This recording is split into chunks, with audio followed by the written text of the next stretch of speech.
Hello and welcome to this presentation of Within You, Without You, India, the Beatles, and the Origins of Multicultural Britishness. I gave this talk yesterday, August 24th, at the CBU Library, and I want to thank everyone who attended the event and Mark Duncan and the library staff for setting it up and attempting to video it. We had some technical issues with the videotaping, so I'm creating this PowerPoint video in place of that.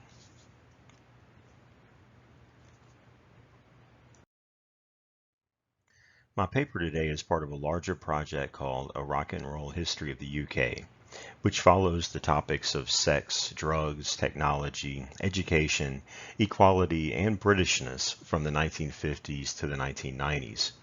One goal of this project is to understand the value of rock music, not only as a source that reflects larger social, cultural, and political changes, but also as an agent in those changes.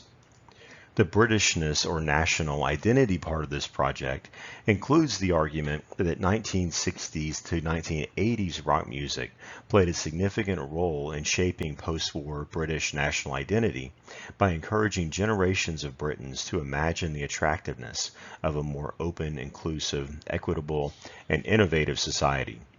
Today's presentation examines the Beatles' role in this process by looking at the band's engagement with Indian music and philosophy in 1967 to 68, which I assert represents an important moment in the history of support for multiculturalism in the UK.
Let's start by looking briefly at the larger context in which the Beatles were operating and the significance of my topic. A central term in this paper is multiculturalism, which is the belief that a multi-ethnic and culturally diverse society is more vibrant and dynamic than an ethnically and culturally homogeneous society. Acceptance or rejection of multiculturalism is often closely connected to beliefs about national identity. That is, whether the national community and national identity should be defined narrowly, often along racial or religious lines, or whether it should be defined more openly, based on commitment to certain principles and values that are not necessarily connected to any particular ethnicity. Attention to the issue of multiculturalism has grown in the UK since the 1940s, spurred by increased immigration from South Asia and the West Indies following World War II. From the mid-1940s to the mid-1960s, the dominant view defined Britishness in an insular fashion that included concern over the potential negative effects of foreign, non-British influences. A main element of these narratives was establishing race as one of the defining features of national belonging. A key event in this period was the 1962 Immigration Act, which limited immigration from South Asia, Africa, and the Caribbean. By the mid-1960s, opinions began to shift in favor of multiculturalism, but there was considerable pushback. Prime Minister Harold Wilson's Labour government passed Race Relations Acts in 1965 and 1968. These were the first attempts in the UK to prohibit discrimination on the grounds of color, race, or ethnic or national origins. Yet, the Fascist National Front Party was founded in 1967. And Enoch Powell gave his Rivers of Blood speech in 1968, in which he called for a ban on immigration of non-white peoples and a program to repatriate the non-white immigrants already in the UK. He ended his speech by quoting the Roman poet Virgil, "I seem to see the river Tiber foaming with much blood," warning of a future of racial violence in the UK if his recommendations were not followed. The Conservative Party leader Edward Heath was shocked by Powell's speech and kicked him out of the party, but more than 100,000 people wrote letters of support to Powell. His speech was followed by a national survey that showed over 70% of people agreed with Powell that a multiracial society was undesirable, and an anti-immigrant skinhead subculture developed around the same time. These tensions continued through the 1970s and 1980s, but by the late 1990s, multiculturalism had become a main component of the leftist vision of Britishness. In his 1996-97 campaign, Tony Blair extolled multiculturalism as a part of New Labour. The 2000 Parekh report by the Runnymede Trust argued for the greater recognition of Britain as a community of communities. And the belief was famously championed by Labour Secretary Robin Cook in 2001 when he gave what is known as the Chicken Tikka Masala speech. In this speech, Cook called multiculturalism an immense asset that contributes to the cultural and economic vitality of our nation, and argued that it was an essential feature of Britishness, as seen in the British love of Indian food, saying, "Chicken tikka masala is now a true British national dish, not only because it is the most popular, but because it is a perfect illustration of the way Britain absorbs and adapts external influences."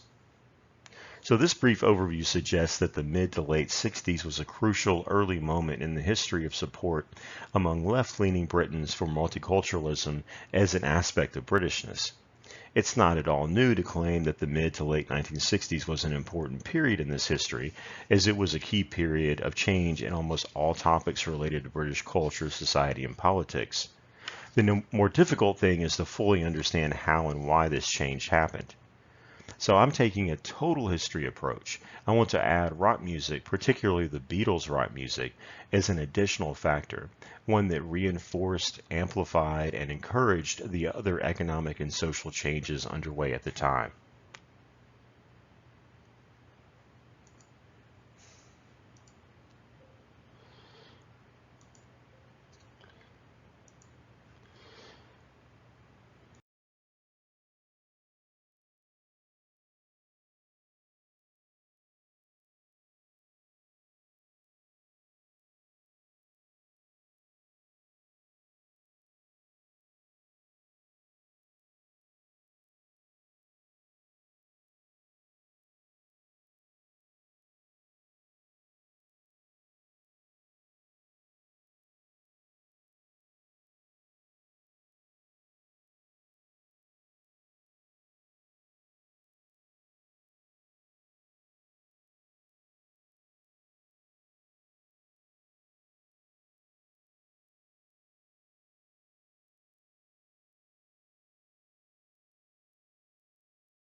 clearly heard.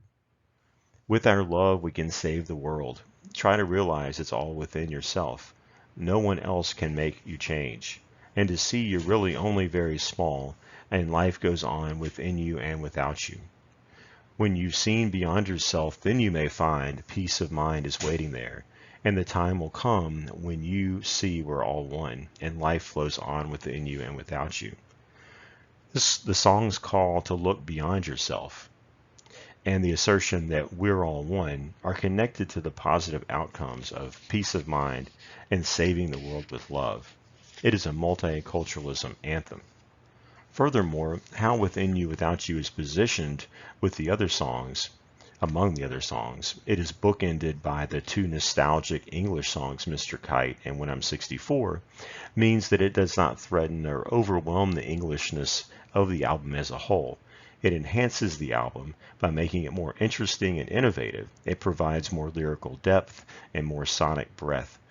The song is George Harrison's interpretation of Indian music and philosophy, and represents his most complete effort to make these things appealing to a British pop music audience. The music press commented positively about the song.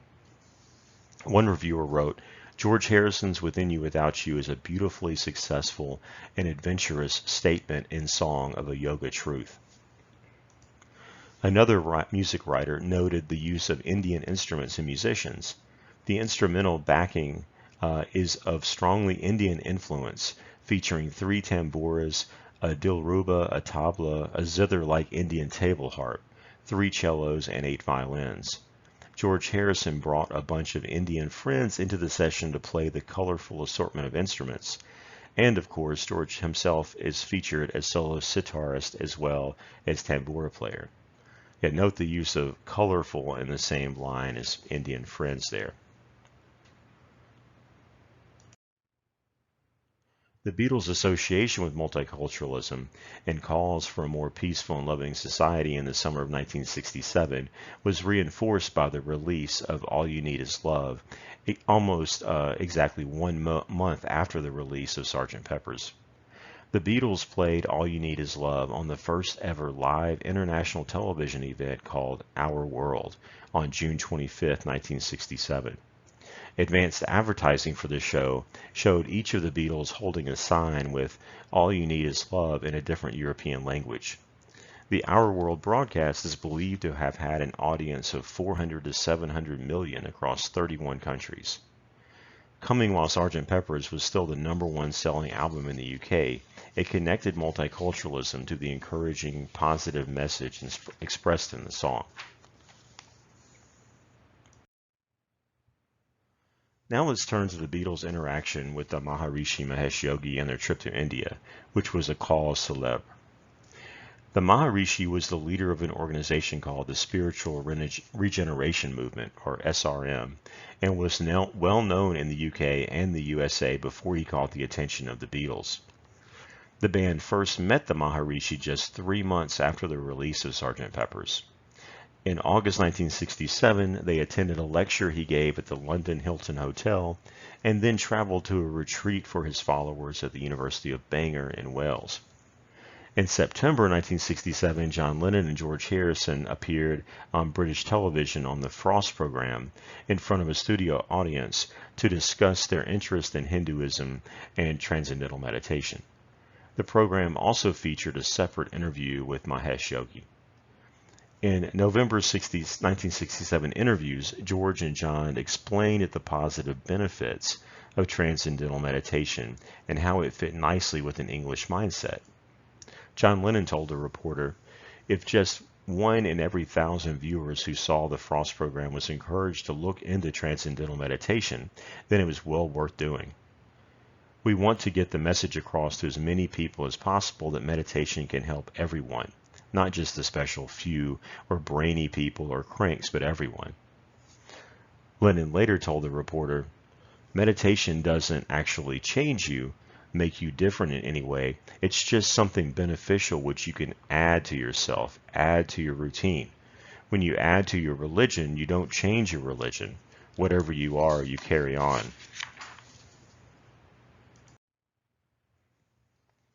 The Beatles and their spouses traveled to Mahesh's Meditation Institute in India in February 1968, originally committing to a 3-month schedule of fasting, chanting, and mass prayer. On this trip, the Beatles and their entourage donned Indian-style dress, girls in saris and boys in kurta tunics, loose trousers, and sandals. Being the most famous pop band in the world, their every move was followed by the press, particularly in the UK, so their interactions with Mahesh were seen by everyone who watched the news on television, or read a newspaper, or looked at a music magazine. For the most part, the Beatles' involvement with Mahesh elicited negative press coverage. For example, John Mortimer, writing in the New Statesman, commented that news about the Beatles' interest in the Maharishi was depressing reading. And a British music critic wrote in January 1968 that the Maharishi Mahesh Yogi has been attempting to gain support, but most of the community have seen through his commercial and authoritarian nature and refused to lend their support. The Beatles scholar Jonathan Gould observes in his biography of the Beatles, the London tabloids reported on the Maharishi's comings and goings with the same incredulity they applied to all other outlandish personalities and activities of the underground. Yet, given the intensely xenophobic leanings of the tabloid press in Britain, the overall tone of the newspaper's disapproval was comparatively mild. So, close analysis of the news reporting of these events promises to be an excellent source for gauging British attitudes towards multiculturalism in 1967-68. It's interesting to note that the music press tended to applaud the inclusion of an Indian song, Within You Without You, on Sgt. Pepper's, but it seems to have been too much for many Britons to see the Beatles interacting with an actual Indian in their personal lives. A line of some sort, some kind, had been crossed here. These negative reactions in the press to Mahesh are important, but they should not overshadow the fuller story of what happened and its results. Even though the comments in the press were mostly negative, Mahesh was given much more attention than otherwise would have been the case. There's no such thing as bad publicity. And the Beatles undertook the trip to India with a sincere intention to benefit from the experience. They were searching for a profound spiritual experience and self-knowledge, and South Asian mysticism seemed to offer a path towards that goal. Their interaction with Mahesh played out in the daily press, allowing tens of millions of Britons to vicariously experience it. The sincerity of the Beatles comes through in their interviews from the fall of 1967. And regardless of what they ended up thinking about Mahesh, the band's time in India had a profound influence on them as artists and demonstrated the positive effects of exposure to another culture. Harrison's time in India in the fall of 1966 clearly inspired him to compose Within You Without You, and the band as a whole entered a period of tremendous creativity during and immediately after the Rishikesh trip. John and Paul composed nearly 40 songs in India or about their experience in India. Many of these new songs were included in the Beatles' White Album from 1968, while others appeared on Abbey Road in 1969 or Let It Be in 1970. The band's popularity was not diminished by the bad press surrounding Mahesh, as seen by the fact that their album after their trip to India, which was the White Album, debuted at #1 and spent a total of 8 weeks there. The Beatles' trip to India is a prominent example of 1960s openness to experimentation that included seeing the potential value in cultures beyond England. The Beatles' trip to India exhibited, reinforced, and encouraged this openness. So that leaves the most challenging part of the argument, the claim that the Beatles were an agent of change rather than simply a reflection of change caused by other factors. Indeed, it's hard to measure how much the Beatles' temporary embrace of South Asian culture shifted popular opinion in favor of multiculturalism. But it seems safe to say that if it had any influence at all, it was a positive one. The evidence of their influence must be sought in various places. One place is surely the testimony of Beatles fans, which can be found in the music press, fan club, publications, interviews with fans and news coverage, documentaries, memoirs, and possibly diaries. Another place to look for this evidence could be the growing interest in Indian music and Indian philosophy after the Beatles started to include it on their albums in 1965. The Beatles biographer Philip Norman comments about the late 1960s period and the influence of the Beatles in generating interest in Indian music. He writes, in his biography of the Beatles, Norman writes, rock concert audiences would never again be quite so high-minded nor so over-anxious to prove themselves just as au courant with Eastern mysticism as were their idols. During one show, as Ravi Shankar and his musicians finished tuning up for their sitar set, they were surprised to receive an earnest round of applause. A third place where evidence of a Beatles-inspired growth in multiculturalism can be found is the broader use of Indian and West Indian musical instruments and styles across British pop music in the late 1960s and beyond. A main example is the Rolling Stones' Paint It Black from 1966. A last place where evidence can be found is in Harrison's later activism on behalf of the people of South Asia. In 1971, Harrison, with an enlarged awareness and compassion inspired by his travels to India and friendships with Ravi Shankar and other South Asians, organized 2 concerts in New York City to raise money for the refugee crisis in Bangladesh. These charity concerts, in which celebrity musicians including Ravi Shankar, Ringo Starr, and Eric Clapton performed for free, provided a model for how an openness to multiculturalism could lead celebrities and post-imperial Britain as a whole to act as a positive humanitarian force on the world stage. The support for this type of event only grew over time, as seen by the huge success of Band-Aid's Do They Know It's Christmas in 1984 and the Live Aid concert in 1985, events that were put on to raise money to combat a famine in Ethiopia. These events, Do They Know It's Christmas and the Live Aid concert, have become points of British national pride, seen as evidence of essential British compassion and humanitarianism. So in conclusion, this paper has attempted to show that the Beatles' engagement with Indian music and philosophy in 1967-68 was an important early moment in the history of support for multiculturalism in the UK. The Beatles engaged positively with Indian culture at a moment when the dominant discourse around Britishness was insular and racist. The press coverage of the Beatles' interaction with Mahesh provides a valuable window into the state of public discourse on multiculturalism at a crucial moment of change. The Beatles were important, powerful spokespersons for ideas and attitudes that had a hard time breaking through the cultural gatekeepers at the BBC, in academia, and in the daily press. One of the main products of the Beatles' engagement with India was popular art in the form of the Sgt. Pepper's album that effectively encouraged a positive attitude towards multiculturalism by associating it with innovation, creativity, and the dream of a more peaceful and loving society. This art and its influence should be regarded as an important factor in our understanding of how and why views on multiculturalism shifted. All right, thank you for your attention.